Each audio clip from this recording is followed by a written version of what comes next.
In today's video, I'm going to teach you how to add an upload button in Wix. Whether you're aiming to collect files from clients or simply need users to upload documents, this feature is really handy. So let's dive in. First, you'll want to open up your Wix website editor. This is where all the magic happens. You can access it by logging into your Wix account and navigating to the My Sites section.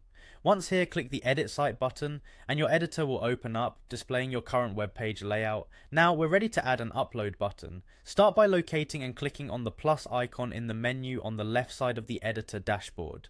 This menu is where all your website's additions and features reside. Imagine it as your toolkit for building your site. Clicking the plus sign allows you to add new elements to your page. With the menu open, the next step is to select the button option. Buttons are versatile elements on your website that encourage user interaction, leading the way for them to take action like uploading files.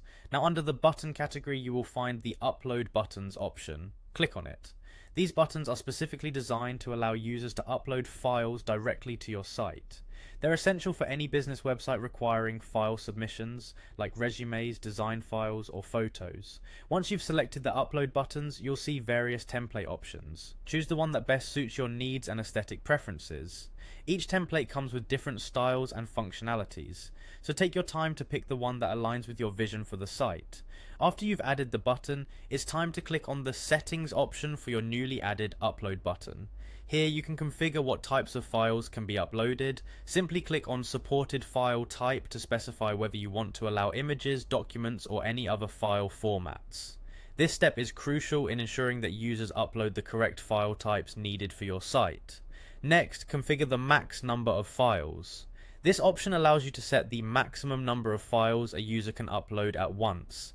If you have particular upload constraints, it's beneficial to define them here to avoid any confusion. After setting up the file options, proceed to the field title section. This allows you to name your upload field, giving users clear guidance. It's always good to keep the title informative yet concise. Also, don't forget to customize the button text. This is the label users will see on the upload button itself. Make sure it's inviting and instructional, such as upload your files here. Finally, there's a decision to make regarding file submission. If you want to make the upload mandatory, click on the Required option to make it a compulsory action for users interacting with your form. And there you have it, your upload button is now part of your Wix site, ready to accept files from your visitors. With a few simple steps, you can enhance user interaction on your site, making it even more functional and user-friendly. Thanks for watching, and best of luck with your website building.